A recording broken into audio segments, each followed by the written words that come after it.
Hello.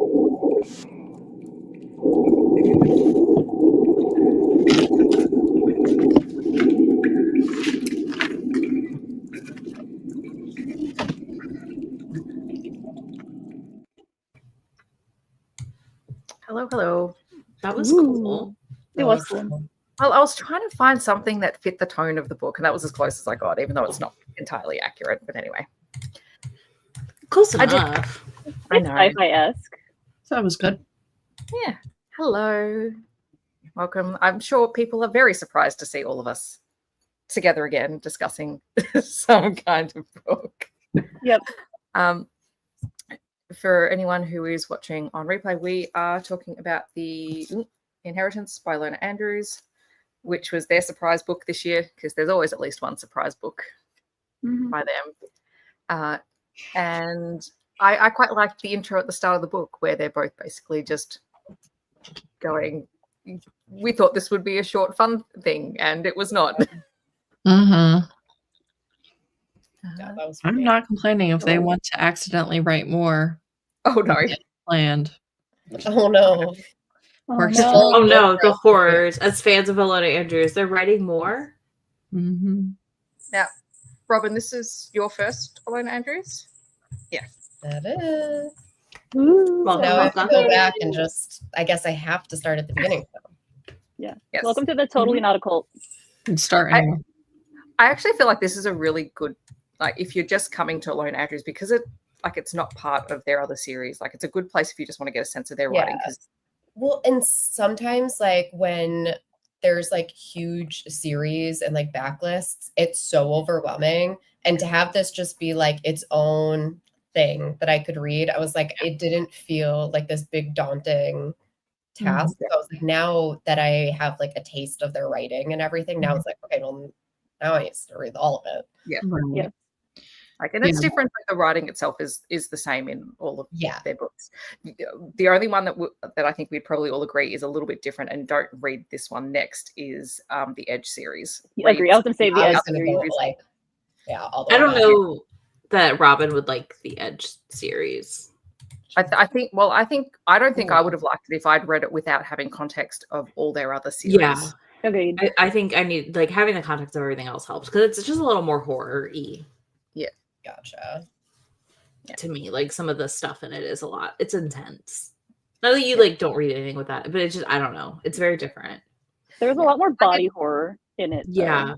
Gotcha. Yeah, which is ironic, given that it is probably the most singular romance in each book. But anyway, we have a May. Hi.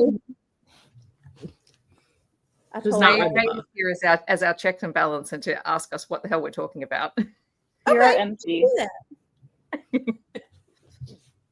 Alrighty. Where do we want to start? This reminded me so much of Solo Leveling. I don't know what that is. It is a manhwa / anime that they made, and basically it is these gates appear in our world, and then people go into them, and they have to defeat, instead of defeating the anchor, they have to defeat the boss of that gate for the gate to shut. I'm picking up what you're doing now. I was like, this is very definitely similar. If you watch anime, if you like read certain things, I feel like you can see a lot of what they like to watch. Yeah. Yeah. So, like, for anyone who has not read the book, one, we're going to be spoiling it, so good luck. But also, it's set in our world, but it's our world where portals have opened up, and before people figured out what they were, creatures and monsters kind of came through and caused havoc. And now they have, and since then, people have developed special abilities that allow them to travel and work within the portals, which have their own kind of world and ecosystem and anchors that keep them open.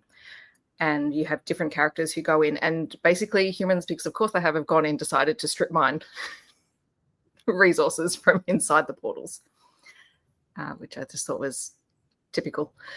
Yeah. And this book follows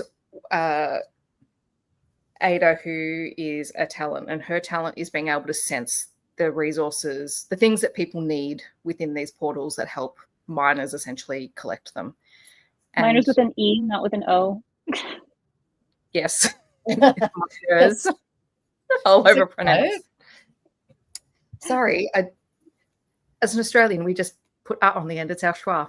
No, I see miners, and my brain is like, we should clarify that it's not the children we send into the mine. No, not the actual people whose job it is. And we start off, and Ada is in front of a gate, and everyone who's ever been through gates is basically going, this gate feels off. And once they go inside, they pretty much rapidly figure out that something is very, very off with this gate and this world. And then it kind of I did like her being like, I don't know about this, and the whole time she's just like going through the benefits of continuing her job and not quitting. And I was like, I feel that. It was like relatable. It was very relatable, the inner monologue. Yeah. She's a government like, employee. here's my benefits. Yeah. So she's a government employee. So as one of those myself, I'm like, yep. Yeah.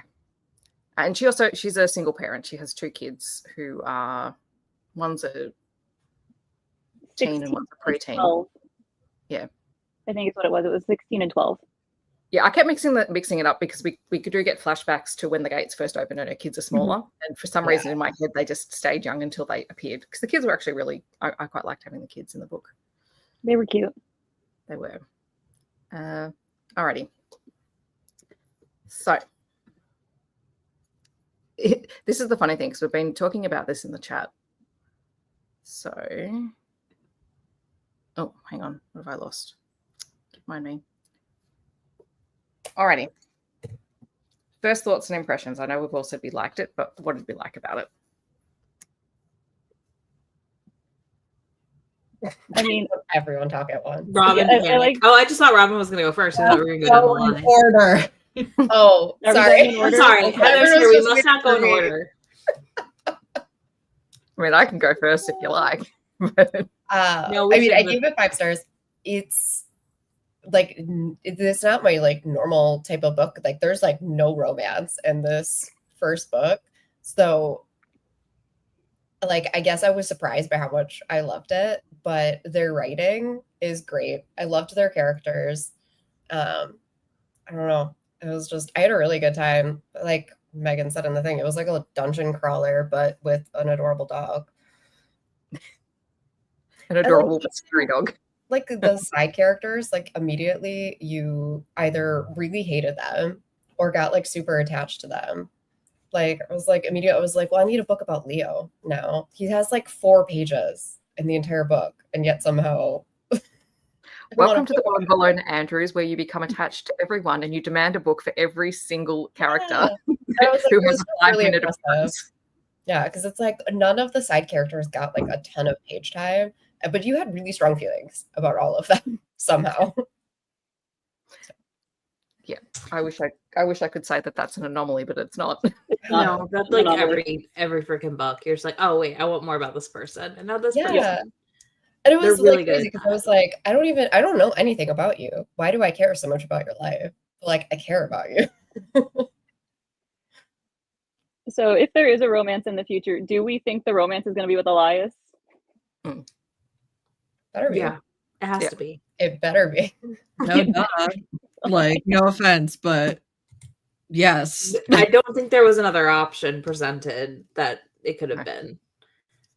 If it's not, we run it. Yeah. Look, at first I was like, ooh, maybe like something's going to happen with her in London. And then by the end of that chapter, I went, ooh, I want to murder this man. I got bad vibes from London immediately. Oh, yeah. Well, I was like, I just saw someone had written his name in like a comment, but I wasn't reading the comments. So I was like, oh, maybe he's the love interest character. And then I was like, never mind. I hate this man with the fire of 1,000 suns.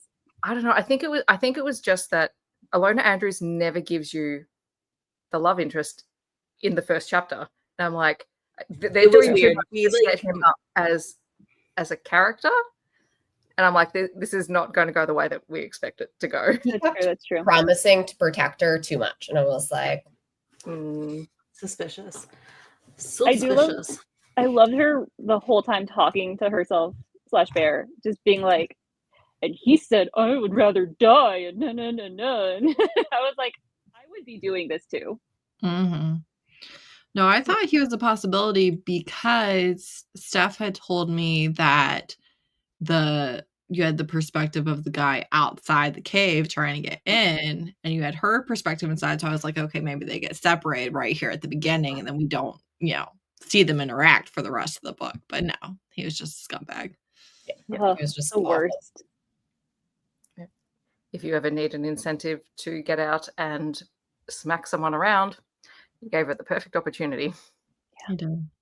Yeah. I loved this book. I was, again, very surprised at how much I loved it because they don't interact at all. There's no romance. And also, just the entire premise of this book is nothing I would be interested in. Like, if you pitched this to me and it wasn't Ilona Andrews, I'd be like, yeah, no. But I loved it.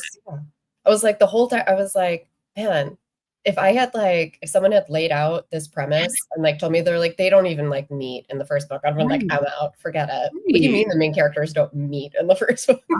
100%. No, we have one page with them meeting each other and saying 2 sentences to each other, and that's it. Yeah. And also, she is when they do meet, she's obviously really leaning into her instincts and her little extra that she's got going on. Mm-hmm. But she is not viewing him at all. She is literally just viewing him as an obstacle to get to her goals, and that's it. Well, the entire time she was convinced that they were going to kill her to protect the guild. Unreasonable assumption either. No, especially seeing as you saw how the highest ranking people from that guild that were there originally acted. Mm-hmm. I would also be like, yeah, no, they're gonna murder me. Mm-hmm. Yeah, her calling right as she walked out, so smart. I was like, girls is smart. That was so smart. She was like, hi, yes, I'm alive. Yeah. It's that's brilliant. Also, the fact she had her phone off that whole time with the plan. I need there to be a little bit of battery when I turn this phone on. Yeah. Well, it's a survival story first and foremost with a sci-fi background and the promise of eventually moving into some kind of romance. Yeah. What that looks like to be determined, but yeah. Okay. This is the I was just going to say this is the kind of sci-fi that I do like because it's really self-contained and character driven by the character's experience. So not that I read anything about the book beforehand. I actually just knew the title and that it was Ilona Andrews because I'm terrible at actually looking at their blog, even though they posted all of this pre-release. I never read their books as they go up on the blog. Well, I don't either. I just read it when it comes out. And comment. Yeah. I also feel like if it wasn't Ilona Andrews, I don't know how you would have sold me on picking this up. Yeah. Besides somebody in the group saying they liked it.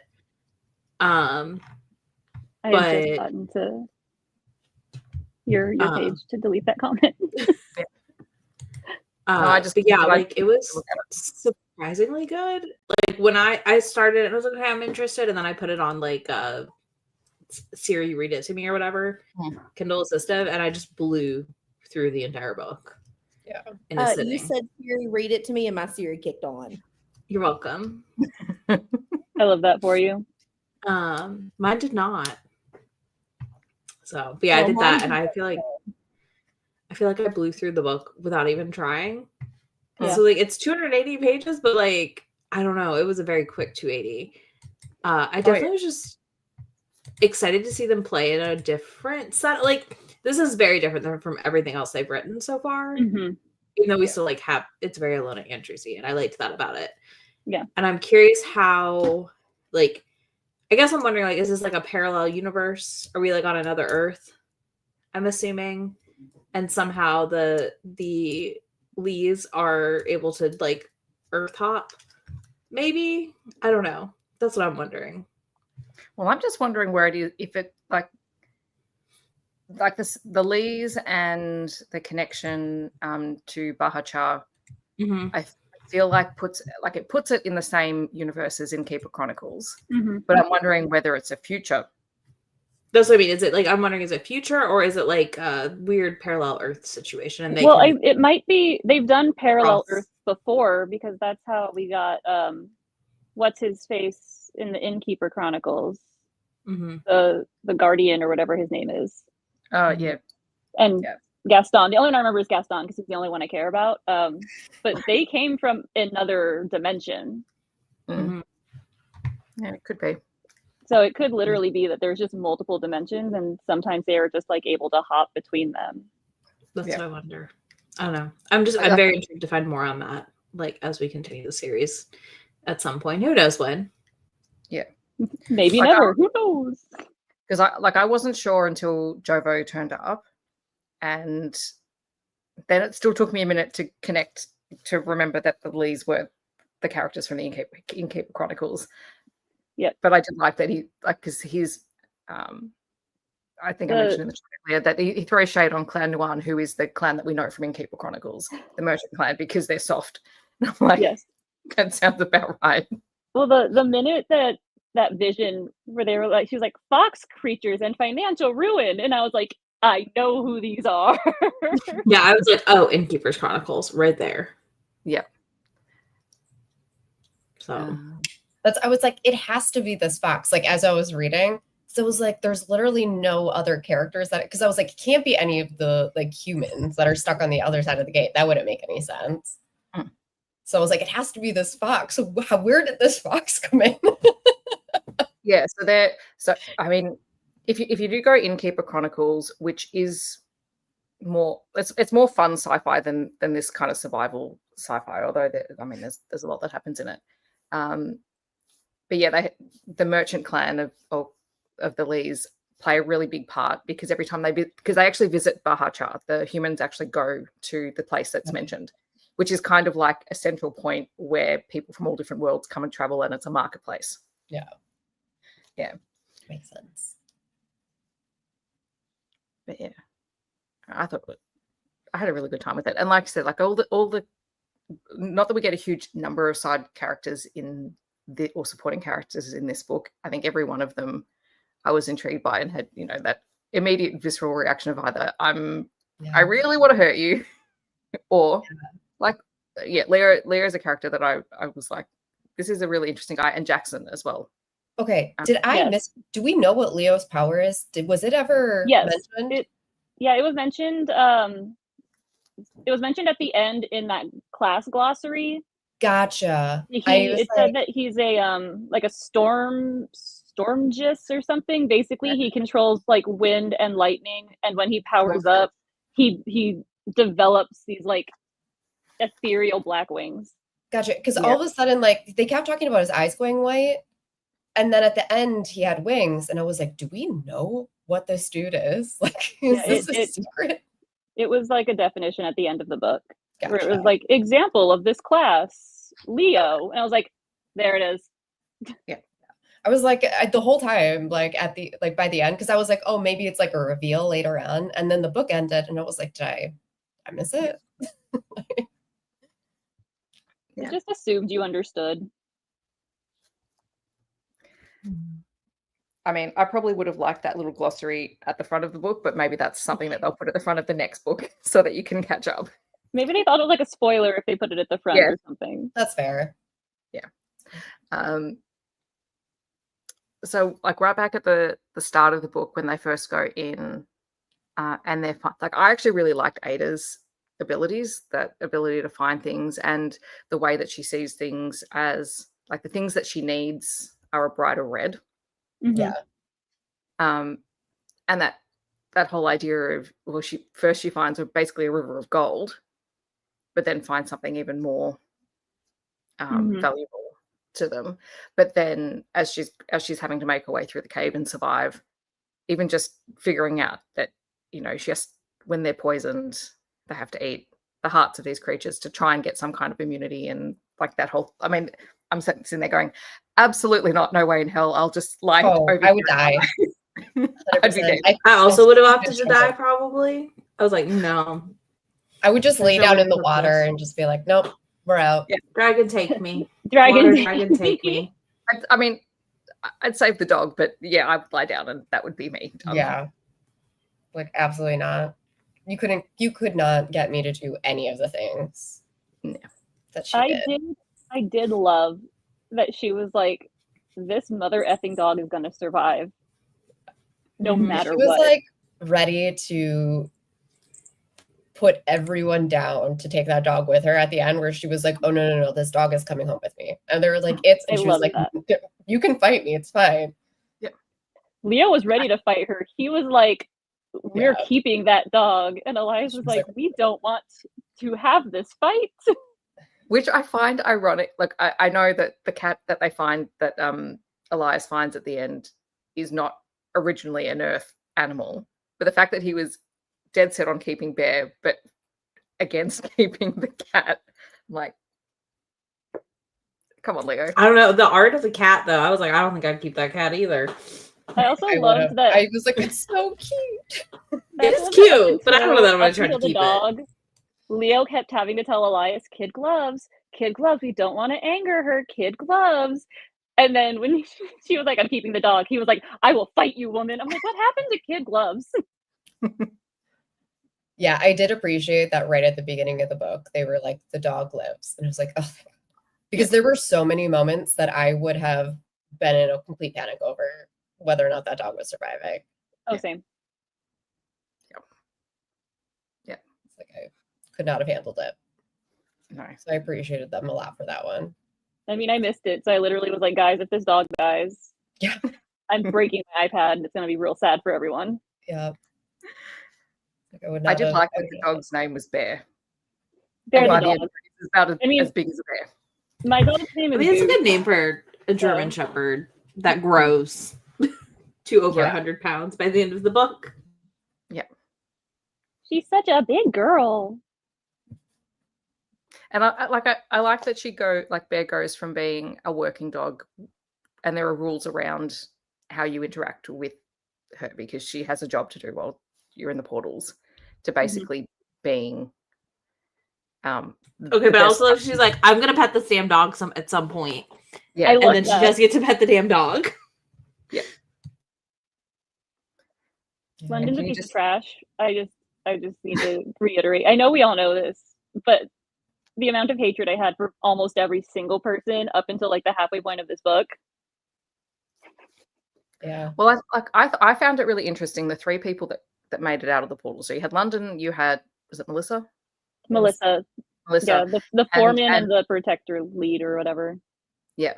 And like, as Elias and Leo are interviewing them, like, you get the different personalities. You got the one who's just so burnt out. He's not telling you anything because he doesn't trust anyone who is in leadership at all. He's like, no. Yeah. Oh, there's 4. There were 4 because there was a newbie girl. There was the girl that was just happened to be on that side because she went to go get a new tool. Yeah. Yes. Yeah. So I thought that was also really interesting, and just knowing that there's something that we're not getting from any of them. Yeah. As well. Because I think we needed to have some reason to trust that Elias and Leo are going to be characters that you actually want to be good characters. Mm-hmm. For lack of a more eloquent way of saying that. Yeah. Yes. Bear is very much therapy support. I love Bear. Bear is bestest girl. Yeah. Hands down. The spider scene was not as terrible as I thought it was going to be. It was disgusting. Don't get me wrong. The spider scene wasn't, but the wasp scene was. I didn't care about the wasps, but they don't have legs terrified. the same way the spiders do, so it's fine. I was going to say the spiders. The spiders so much weren't more. bad spiders. They just were spiders. I hate spiders. Like wasps and like cockroaches. No go. No, thank you. Actually, weirdly enough, do you know what I think desensitized me to the spider scene was having watched season 2 of Andor like twice before reading this book. My husband had to like, stop it. Yeah. Am I in Australia? God, no. Robin would have fled the country if she was in Australia. Oh, for sure. Burn it down. Burn it all down. No, that would just be me. Oh. No. Robin lives where it's cold most of the time on purpose to avoid the creepy Avoid crawlies. yeah. They used the word scuttle, and I think I gagged. You're so sensitive to it. The silverfish funny. also bothered me. They were like, it's a giant silverfish because I hate silverfish. They're just so creepy. Yeah, that was gross. It was because like the rest of the book, I'm like, she's like eating a heart and like all this stuff, and I'm like, fine. And then they were like a giant spider, and it was like, ugh. You were like, oh, scuttling spiders. No, she's eating this like weird alien bug thing. I don't know, monster's heart. And like his insides fell out. And I'm like, oh, fine. Yes. Oh my god. Talking about like cutting things, like using her talent to like cut through things to see further in. Like that squeaked me out a little. I was like, oh. Yeah. The video that was on the cat's collar. Oh yeah. That was a great ending for like that scene. Because it was that perfect, like it's not a cliffhanger. Everything like there's no, but it like had the perfect little hook into the next thing because it's like, what are they going to do with that information? Yeah. Which we still don't know what they're going to do with that information. Yeah. Because I think it went to the final scene after that, which was like her and her kids chilling on the couch. Yeah. So it's like, what are they going to do? It was like the perfect little hook for the next one where it's like, I need to know. Yeah. But I'm not left like on a cliffhanger of, oh my God, do they survive?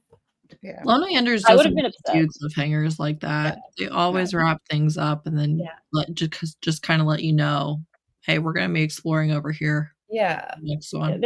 They wrap up the crises, but leave the socials and or like some of the like broader politicals open. So it's like you get that closure of just like, all right, the big bad has been defeated, but I want to know more about this person, or I want to know more about how these people are gonna respond to whatever. Yeah, it was a good ending. It was. I deeply appreciate how they end things and not cliffhangers. Mm-hmm. Because I want to know that there's like what are we covering next? You know, like introduce me to the next character, give me like a little insight, but I don't want to be left, needing to know if we live or die. Yeah, stressful. No, well, I mean, there's enough there to go. Okay, yeah, there's going to be a fallout from what happened. Yeah, and we want to know, you know, how Ada goes when she's back with the government and they're doing their own assessments. But even like the hint that her daughter has the same abilities but different, and not something that people have really displayed before. Yes, I loved that. Yeah. And the fact that Elias didn't reveal, like figured it out, but didn't reveal that either. Yeah, so there's like all these like little things that are still open, but nothing that it's like I'm stressed. Yeah, well, she also doesn't know that her daughter has this power. Yeah, exactly. Although it was like right at the end, she was like, "Wait, how do you know that?" And her daughter's like, "We're gonna go upstairs." Yeah. The integrity of Elias, though, is very like it was very nice to see when everyone else sucked. Yeah, because he was like, they were like, "No, don't mess with the kids," and he's like, "No, like we need to do something to protect these children," and they're like, "It's just gonna make it worse for you," and he's like, "I don't care. Like these are children." Yeah. Well, he even won't have anyone else. He even protected them from himself by getting them a lawyer who was not connected to them, whose sole job was there looking after them. And even took in their cat who hated him. Yes. Mellow. He's like your inappropriately named cat. Yeah. I would really like to see Mellow meeting Bear. But they did right at the end. Oh yeah, they did. They did though. They were at the end with each other, which was really funny. I think they were in like I imagine it as what my life is with Millie and Peas. in which Millie doesn't quite know. Like, peas exists to Millie, but at times I do think Millie does not see the cat. Yeah. She's not as bad as Milton on TikTok, who is like this old pug that does not see the two cats that live with him. Literally does not see the two cats that live with him. Like, he is dead stared, and the cat is right here, does not look at the cat. Yeah. But that's kind of like, I feel like it's like that. And then probably occasionally the cat bosses bear around, like Millie, where she will Sometimes my big dog has body checked my small dog because he just didn't see him. I mean, we have 210-pound dogs and a 7.5-pound cat. So, yeah. I mean, I've got the 26-pound dog and the 7.5-pound cat that just goes, nah. And the dog's like, you're standing in my path. I can't move. Our dogs and our cats have a mutual understanding of we live in this house. We don't really interact. Mm-hmm. Yeah. You stay in your space, I'll stay in mine. Yeah. See, I think the cat rubs on Bear sometimes, which is what Pete does to Millie, and Millie just stands frozen. Naga and the Zoe, the newer cat, are BFFs. They like snuggle, but the other dog, he's like, I've accepted all of your presents, but I'm not interested. Stay over there. I also love how Bear was just like, everything is food. She had to be like, no, that's not food. Not food. Also the correct German Shepherd dog response. Yeah. I liked the lake dragons. They were fun. Yeah, all of the like alien things. I was like, these are like really cool, unique things, because I feel like a lot of times you get like the same stuff over and over again. I was like, I like how she took a lot of like creatures that we know and just made them like real weird and creepy. Which makes sense, because like the world itself is supposed to be weird and creepy and slightly off-putting and just, not Earth-like. Even just the description at the start that when you walk into the portal, you feel straight away that you are not on Earth. Yeah. Like, it might look like a cave, it might look like whatever, but it doesn't feel like you're in the same place anymore. I'm trying to find the map because I really like. Walking through the gate was like walking through Jello, I think is what they had said. Yeah. Which, I mean, if you're basically saying you're in an alien place, you want it to be described as feeling alien. You don't want to just feel like it's a comfortable place. Yeah. Mm-hmm. And basically the inhaling of the glitter plant stuff that nearly killed them. I'm like, this is why I don't go walking in strange places that I don't know. That's valid. Especially with asthma. You cannot pay me to walk into a cavern that has all these offshoots and get lost. Yeah. No, absolutely I would stand not. right in the entrance. Thank you. I would get so lost. Same. I wouldn't leave the entrance because I would get lost. I love how as she's discovering that like there's all these sentient aliens and they've all been lied to, and I like highlighted, it's the only thing I highlighted, and it says when faced with war, humans always dehumanized their opponents. Mm-hmm. Mm-hmm. I was like, apt. That is accurate. Yep. Well, even just the fact that like when the alien races turn up in the first couple of chapters in the cabin and they're fighting each other, they're not fighting the humans. The humans are basically not even relevant to them. They're moving too quickly. That like they're literally just in the way. Yeah. Mm-hmm. Like I found that really I found it interesting because you can see like people would like the people who got out would twist that to say they were attacking us. It's like they weren't. Yeah. You just unfortunately they were in the wrong place at the wrong time. You were in the wrong place at the wrong time, and it sucks, and it's horrible. Like what happened was not okay. But it wasn't about you. Yeah. And I found I want to know more. I know we got a little bit of information about the characters, and particularly the woman who passed on the knowledge to Ada. Mm-hmm. I just want to know more. It's like, give me more. Yeah.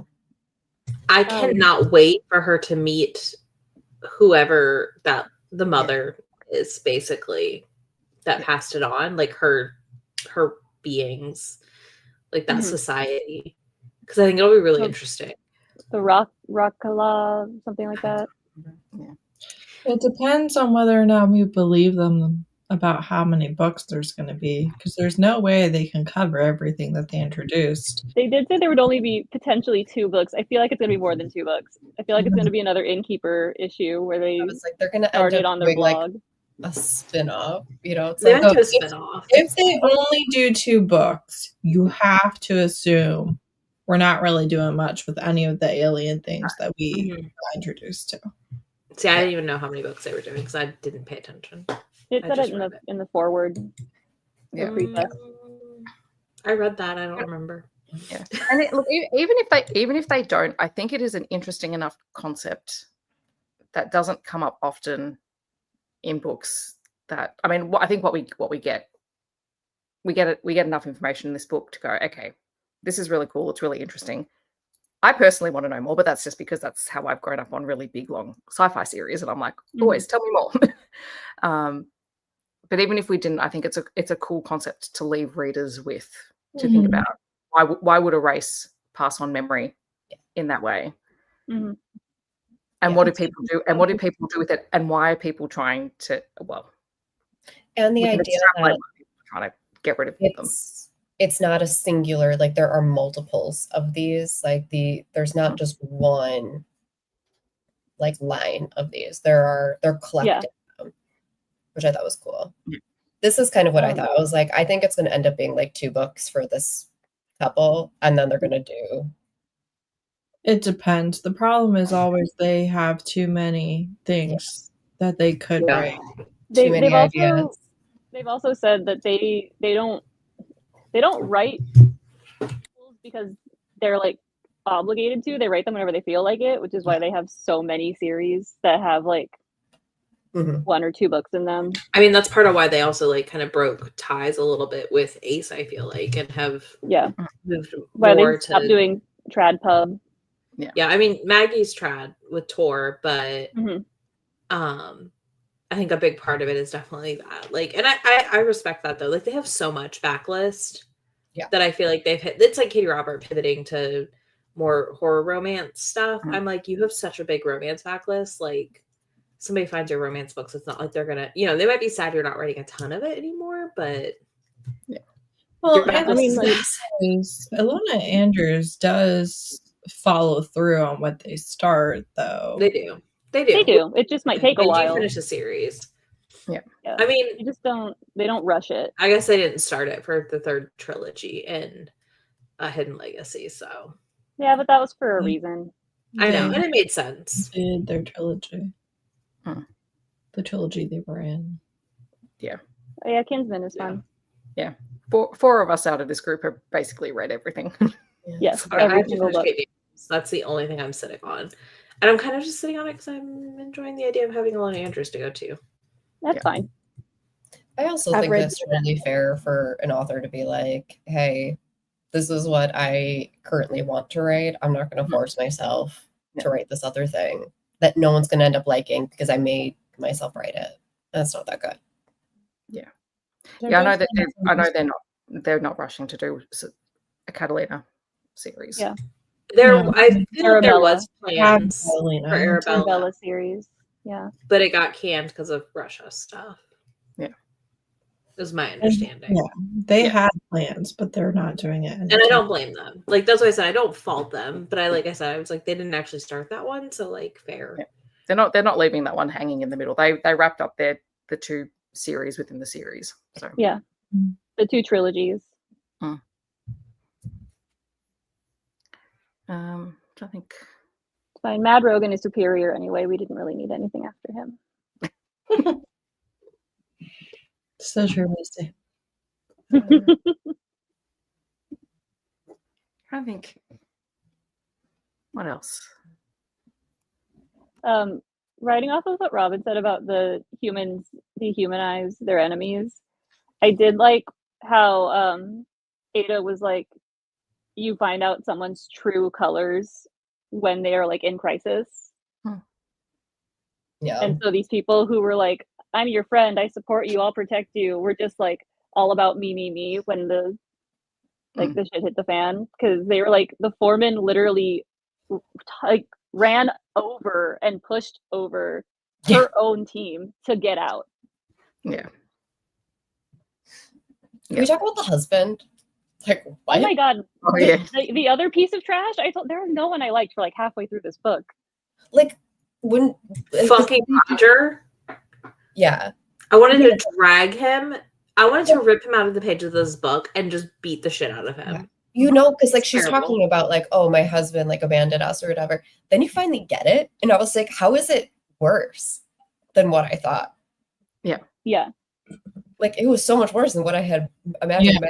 I'm like, did he say those words? Like, he said that? See, this is the type of thing that I really like from them too. They don't do whatever the typical is, right? Typically, you're talking about someone who cheated on her, was abusive to her, whatever, was a toxic ex, what have you, right? That's all you ever get. He was a perfectly good ex. Like, he was a good partner. He was a good dad and stuff until he was like, actually, it's not for me. Yeah. I decided that I'm going to be super selfish. Right. Yep. The kids were like old enough to know him too. Oh, yeah. Like, his kids knew him as a dad. Yeah. And She's you know like, what? kids adore And she you. protected that man. And I was like, absolutely not. I would not have protected my children from the fact that their dad said, here you go. Bye. Sometimes you have to, though. Yeah. Because I think she was trying to you're doing protect, far like- more damage to the children. Yeah. She's I like, don't know there's that I been could have enough protected that trauma man. in the world without doing She's this not to my protecting kids. that man, though. She's only protecting her Yeah, she's children. protecting her kids. Yeah. And she I also know. thought I still that just there don't think I was could have kept it. I don't think I could have been chance not that- been. Mm-mm. Yeah, I think she wanted to give him enough chances to come back because, like, she's like, my kids love you. Yeah. Like, Yeah. kids love No, you. I think my issue would be like, she obviously has like great kids and they're fantastic, but I would be like, I would feel bad letting them have hope for 18 plus years that this man was going to come back around. Yeah. That's And then where when I would she- have struggled. The fact that one of the reasons she was like trying to rush at the beginning to come back was because she didn't want her kids to see that he had signed over all parental rights. Yeah. And I was like, oh, you're still just so nice and trying to protect your kids from like the harsh realities of life. Yeah. And it didn't work, unfortunately, because they, of course, in crisis, called their father. And he was like, I have no children. Yeah. I was just like blown. I was like, man. Because I had come up with ideas. I was like, oh, he just like ran away or something. But I was like, no, he like came back. Yeah. And out Yeah, loud told you. Yeah. He faced his own mortality and went, no, I'm not going to deal with the responsibility of this. I want to go and live my life. Yeah. And this is kind of what I thought too. I was like, I think she had this hope that like once all of the trauma of what happened, like Right. that, oh, I do need to be a part of my kid's life. And instead he just was awful. Yeah. But it's also a picture of how easily a lot of men do just like get a new family or, do whatever. There's like, actually, I'm done with this one. Yeah. Yeah. Like the dichotomy of like how people react to really intense, terrible situations. Yep. And I also liked that we got the parallel that Elias and her kind of dealt with it the same way. Yeah. Yeah. Both the grief and the trauma and the unlocking of new powers. Yep. Mhm. Yeah.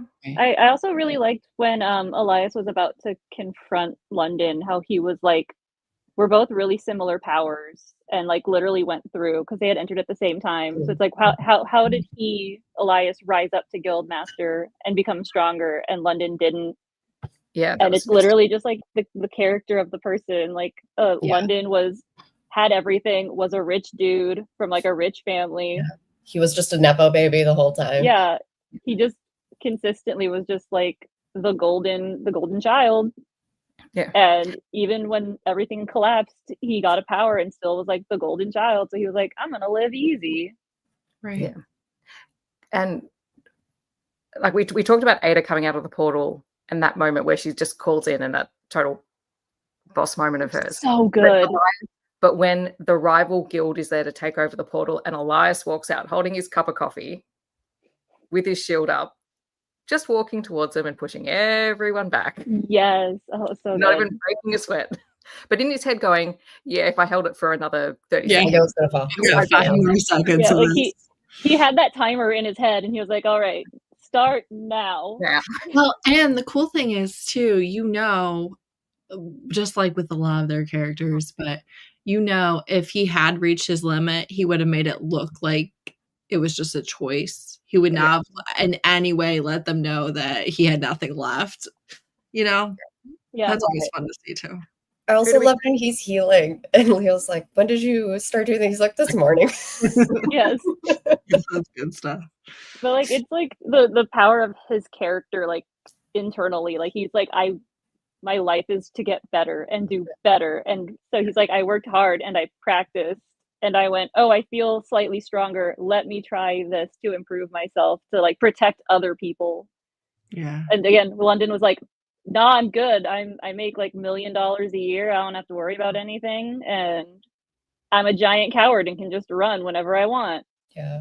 I did think it was hilarious that Melissa at one point just like turns around and darts away. Oh my God, yes. Picture that moment in your head. That did kind of crack. But I was also like, they're going to catch you. Mm-hmm. Like, where are you really running? The smart move would have been like, I'm going to tell you everything. I do love that he was just like, Leo, she has brokered her resignation. Please put that on. Yeah. But also, just Ada walking out and punching London in the face and everyone recognizing how much he pulled her punch. Mm-hmm. Elias being like, oh, she slowed. Everyone knew that he deserved it. They were like, even if she had killed him, he deserved it. Yep. Oh, yeah. Because this was the second time he did that. Mm. Yeah.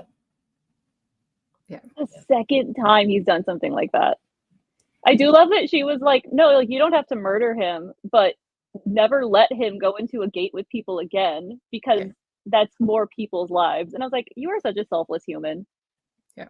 And like, I also like the politics of the world where he said, well, I can't guarantee that he'll never go into a portal again, but I can make it so that no one reputable will ever hire him again. And even some of the disreputable groups will probably think twice. Yeah. It is now a black stain on his record, regardless of if he tries to be in a guild or in a regular job, that he is a traitor. Yeah, it will follow him no matter where he goes now. And it's that specific betrayal too of the people who have to decide to overlook that. The only reason they take you with them is to protect them. That is his job. That's what he's. That's his He skill is set. a shield. He is literally meant to just So shield it's the like, people. who wants to take a protector that they know isn't going to protect them and instead going to jump over them to get out? Mm-hmm. Like, even if you are a shady person, that's probably not who you're picking to go with you. Yeah. I also love the idea that somehow capitalism found a way to fuck up an alien invasion. Oh, yeah. Like, when I heard that they were like, we need at least one government entity, and I was like, the IRS must get their cut. So here's the representative to walk in with you. Yeah. I was like, they're just like alien invasion. How can we pull some money out of this? Like, just do it with anything. Yep. Well, even just the fact that the entire operation from the start, from the first mining team, not setting up the cave the way that they should have, blocking off all of the entrances because they knew about the gold and they were waiting to be able to come back later to collect said gold. And so no one was telling anyone about the gold until it slipped out that gold was found. Yeah. And like, I also just can't imagine that in some capacity there's not like guards around these gates. Like, how are you going to just slip in to get that gold? Yeah. Really? Like they had to have had some kind of guards thought around they the could gate. like bring in backpacks and stuff it with gold. I don't know, because it was the original strike They're team were huge like, we're gonna hunks, come back. though. I know. Yeah. But, obviously they're not smart. Great. Man pretended to be his brother and then got like millions, 28 million in debt, gambling. Yeah, and trying to pass it off his brother as his scapegoat. That was so messed up. That was so messed up. Yeah. Yeah, he wanted it to flow because it was up there. He didn't even need more gold to flow in from upstream. There was more than enough of it there. Yeah. But he didn't want to close off one of the tunnels because that's where it was flowing from, was one of those tunnels, I think. Yeah. So he's like, yes, more needs to flow over into this spot so that I can get more. Yeah. Instead, he became giant cat food. He became giant cat food. You get what you get. Karma. I did like when they were doing the investigation and that Samantha Ranger person kept sneaking up on Elias. He was like so annoyed. He's like, "Can you make some noise?" No. Yeah. Like, I didn't jump so far that I almost fell off this bridge because she snuck up on me. Yeah. She's like, "You have all these heightened senses." He's like, "Make some noise." The strike team didn't know that there was adamantium because no one knew about that until the assessor sensed it because it was deep in the wall. So not even the ore finding foreman could sense it. Yeah. Right. Yeah, So. the adamantite. Yeah. That's what got Cold Chaos out of as much trouble with the government, though, was the amount of adamantite. Yeah. I did like the whole like gathering of the Avengers to like go in and try to see. Yes, it was so good. Yeah. Yeah. Right. Yeah. Oh yeah. I do also like that Elias was like, no, we're gonna go in and immediately kill that anchor, and whatever we can get in 3 days, that's good enough. Yeah. He's like, this needs to, we're done with this gate. Get the people out, get their families notified, and whatever else you can get, great, but this needs to go. Yeah. Which I think, like, also the like the presence of the Sophos, the different races within the gate. Yeah, the fact that it's a font. Not a commonly known thing. Yeah. The fonts. Thanks. Yeah. Yeah. But he knew that they existed, and then when he sees them again, and he's like, "They've been hiding this." Like, people know. People know. Yeah. Yeah. Because he's like, "I've seen them now, and clearly, this isn't like a one-time thing." Yeah. Like that's going off of this. I think I like what she had said. The comments, the breaking down. I think that's why Ilona Andrews does so well. Is they make the people very human. So it wasn't like she was like, I survived and now I will fight my way out. She's like, I'm probably going to die in here, but I don't want to leave my kids. So I'm going to have a mental break, which is completely fine because that's a lot of trauma that just happened in front of her. Yeah. She's like, and then I'm gonna take this dog and we're gonna walk and hope for the best. Yeah. Yeah. And so the whole time she wasn't like, I'm super powerful. She was just like a scared woman who really just wanted to get home to her kids. Yeah. And I felt that. I felt that the whole way. I was like, how is she still in this stupid cave system? Just let her out of the cave system. I know. Yeah, there were so many times that I was like, it could never have been me, man. I'm like, she is mentally far more strong than I am. You would, if you would put that heart in front of me and they were like, this is it, this is the only way to live. No. Good night, world. Breaking down. So I couldn't imagine living it. I was like, how is she still in the cave? How is she still in the cave? There's been so many days. How is she still in the cave? I was like, the whole book's her in the cave. It's got to be. So I was just like, okay, we're going to get through this. Maybe. Maybe. It was rough. Maybe. I mean, it was Ilona Andrews. I knew we were going to get through it. It's the good news. But even like Elias, like he is very calm, cool, and collected, but you still see him like snap at times. Like when Leo makes the comment about like Jackson being gone and he like breaks the table. And like, hello. And I was like, so they do feel very human, even like when they are like this super powerful, where it's like they have their moments of just like unfortunate humanity. Yeah. And they were like, so he has debt, and he's like, I will gently put this weight on this thing because this is not mine. I do not own it. It is the city. Yeah. I was like, I feel that. There's times where I'm like, I'm so mad I want to break the thing in my hand, and I'm like, no, gentle. Gentle hands. As we say to baby girl, gentle hands. Yes. We say that whenever tiny children try to pet the pets. We're like, gentle. It's like every other word to a toddler. Yeah. That's stage That's what we say to my dog. We're still saying it to the 6-year-old, so I don't know that it ends.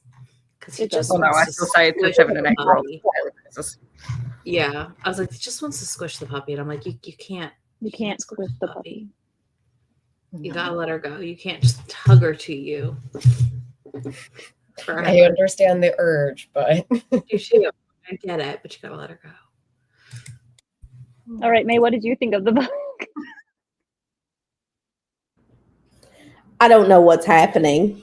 That was discussed in the last hour. No notes. I'm pretty sure we talked about like 4 different books. And I know it was just one, but it felt like we talked about 4. Not bad for 250 pages worth of book. It was only 250 pages? Ish. Yeah. We did mention other books, to be fair. We did mention other books. 260 pages, and some of that is information about the powers and the guilds. I was like, I think it's at 280. If you read it on your phone, it's like 320 because pages are smaller. I'm going off the physical book. We just blew May's brain. I mean, it's a very intricate and connected world to this and story. May, one of the best books I have read this year. Yep. It was very good. I know that I have said that if Steph says to read it, I'll read it. No. This is the exception. With this one. No, May, you will want to throw your Kindle, so it's fine. Because I definitely wanted to throw my Kindle at times because I was so frustrated with some of these people. But May also just like does not do fantasy or sci-fi. May is our straight, just contemporary friend. If Ilona Andrews ever writes a contemporary story, May, we will then I'll read it. I feel like the closest we get is like the first Edge book. And even then, it's not really contemporary. Nope, that's still too magical for her. It's just set in Louisiana. Barely. No, I am who I am, and I support everybody, and I love this journey for you guys. It's, it's completely okay. Yeah, no, Hidden Legacy is still too fantasy for me. It is. It doesn't do the most fantasy I've ever done was the Never King series. That's fair. I was really surprised that you enjoyed that. Like you were like, yes, let's do this Peter Pan magic-y. She loves Peter Pan. Actually, I love that's the difference. You love Peter Pan. Okay. Yeah. I love Peter Pan. It's my favorite, one of my favorite Disney movies. So that's you have to have another element to sell her to get her to read the other things. Right. Well, now I know the things to look out for your birthday. Sure. Peter Pan themed. Super frustrated with that person. Yeah. I actually really liked Ada because I didn't find her frustrating as a heroine. Oh no, Ada wasn't frustrating. All the other people. It was everyone else. It was the fun part. I was like, it's everyone else. No, she wasn't frustrating at all. She was human and she was competent and she did what she needed to do to survive. And I don't think you can judge. Like she didn't make ridiculous choices for the sake of survival. She made practical choices for the sake of survival. Yeah, that's what she's saying. She's saying the book is not frustrating because you're not frustrated with the main character even when you are frustrated. Yeah. Okay, then take everything I said and flip it. Yeah. I know nothing. I was just here because I was bullied. You weren't You were bullied. bullied. You were here. You I thought you begged to be here. I thought that's how this happened. I begged to be here. That's what I thought. That's what I You heard. said to me on FaceTime, go have fun with all our friends, because I wasn't invited. But if they demand it, I'll show up. And I said, here's a link. And you showed up. You're always welcome, I was mate. invited. You have been invited if you want to join in all caps, which I told you they would. Yes. And I said, okay, Love hold on. you. Which is not demanding you be here. I want to Yeah, know it if was- May is ever doing this again. Are you ever coming on? You were just sitting here quietly and painting your book flowers. I do love your book flowers. Thanks. I painted this one with black edges, That's cute. and then I did some gold edge ones as well. Nice. So, Very um, nice. I would like to get them to their new home ASAP. However, Yes, I agree. I did assist with putting up her 10-foot skeleton today, so she can wait another week on the book. I want a 10-foot skeleton, but apparently it's not kosher There's for giant one Have it up next year door now. I'll send you a picture. I'll get a picture of Millie in front of it next weekend for you. Yay. The real priorities. Yay. Pumpkin! I love it. Love it. Found it at TK Maxx, and I'm like, that is coming home with me. That's Cute. perfect. I love for you. it. Yes, Ilona Andrews do very competent, very real characters who do make mistakes, but they're not the kind of mistakes that most main characters in books No. as when they They're- make mistakes. You're not yelling at the character for the mistake. You're just like, yeah, fair. I probably would have done the same thing. Yeah, they're very rarely mistakes where I'm like, wow, you're stupid and don't deserve to live. Yes. I also like that we got, I will say, I do also like that we got older characters again here. Mhm. Yes. That was They're fun. in their 40s, right? Both of them were in their 40s. Yeah, which I enjoyed. That was nice to have, like, you know, I think a lit RPG like that with like style thing with older characters is just kind of neat. I don't know how often I don't know anything about lit RPGs. Her going on runs and then having to pop ibuprofen because her knees hurt. Yep. That's so real. I Very feel real. that.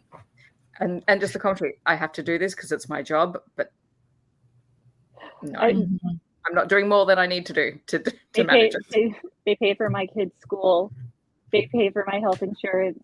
They donate this much or they give this much into my 401k for retirement. I'm like, yes, Mhm. yes, I get that. Yeah. I do love reading from someone that is like kind of that age gap with me, because by the time their book comes out, whatever, you know, it's like a little bit right ahead of where I'll be. Mhm. Yeah. I like that. Well, and I feel It's like not that far ahead for me. yeah.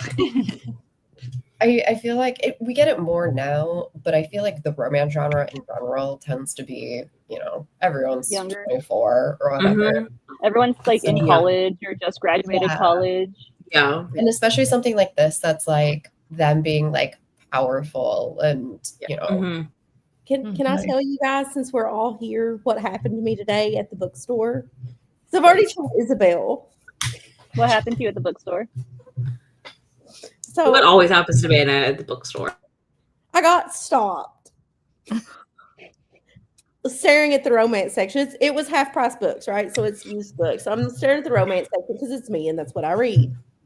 And I get stopped by this girl and she's like, hey, need help. And I'm like, the Ron Swanson meme of, no, I know more than you. Staring at the romance section, like, I know what I'm looking for. And I was like, no, I'm good. Thanks, though. And then a little bit later, she stops me looking at another thing and she's like, can I ask you what you read? And I'm holding comic books. And I was like, romance. And she goes, like, romance or like romance? Like, spice or no spice? I said, if there's not spice, I don't want it. She then starts telling me about Kimberly Lemming and how I need to read Kimberly Lemming's books because they have tentacles and nodding and all of this stuff. And I'm just going, oh my God. It's like absolutely not. Only read my group chat. No, you're the wrong person. I feel like you belong in the group chat more than I do. And then we start talking about manga. Do you know how much I know about manga? Whatever you watch from Shay's videos. Mm-hmm. Whatever I am forced to know. Right. Yeah. She's never read Sweat and Soap. So I did recommend Sweat and Soap because it's the only manga series. She wanted smutty manga, and I was like, that's a good rat. Good job. I did a great job. And she was like, is it smutty? And I said, yeah, my friends don't read manga if it's not smutty. It's like, not inaccurate. It's not true, is it? Mostly. Bunch of Smutty series. manga. May doesn't hear about it usually, probably if it's not smutty though. It doesn't make it to me Like if Nina it's the not Starry smutty. Bride. That's not smutty. Well, I didn't recommend that one because I don't know what that is. Because if they're not banging, I'm not hearing about it. Exactly. But then I said, I've read one manga in my entire life. Have you heard of Dick Fight Island? It just came through their store like 2 weeks ago, and she bought it. And hasn't read it yet. I was like, yeah, I'll come find you next time I'm here. I'm dead. I just love that. Yeah, it's all smutty with out. it. I was like, no, whatever. I was like, fair enough. It's Solid, like half and half. That's fine. The girl that was talking to me was the manager on duty. And one of the employees was standing there and she's like, I need to talk to you. And then she starts telling me about the sexual harassment training that they have to do. And like everybody in the bookstore is queer. So they pass around all of those books. I said, you want to know what makes this whole conversation even better? I work in HR. Here is the kicker. 2 of my coworkers are standing around the corner hearing all of this conversation happen. And I was just like, how did I get here today? And I said that would have been the one time I would have been like, yeah, okay, you're allowed to tell somebody I have a YouTube channel, except for the fact that your coworkers are 2 bookshelves away. I was just like, I told Isabel, I was like, you're not going to believe that this happened to me, but I need you to know that this happened to me today. But we've had this happen to us multiple times. Yeah, but nobody starts telling me about tentacles and nodding in the middle of half-price books. Steph will be proud of what you wrecked her, though. What I You did give the girl a recommendation. Yeah, you did. No, the book recommendation you gave her. What book recommendation did I give? You told her to read Emily Rath. Oh, yeah, I told her to read Rath. Good choice. Good choice. She likes Why Choose. And I was like, have you read Emily Rath? Because she was telling me like Kimberly Lemming writes plus-size heroines that are very capable women and all this stuff. So like she's trying to fill me out. And I'm like, girl, listen, you I was like, she's wrecking you the Kimberly Lemming book. I didn't even like that because it was kind of a mess. But it was a mess. And I was like, have you read Emily Rath? And she was like, no. And I was like, okay, Pucking Around is incredibly long. It is the first one. You will love it. Yep. She's a doctor. They're hockey players. You'll have a great time. Yeah. And she was like, noted. I will be finding that book. I was like, you're welcome. That was a good wreck to the lady. Yeah. On that note, do we have any final thoughts on yeah, no, before we go Sorry. off the rails? No, I think we've covered everything until there's a new book. I think we all gave it 5 stars. Yes. Mm-hmm. Okay. I was like, I don't think there's any rating discrepancy. No. Amongst the group even.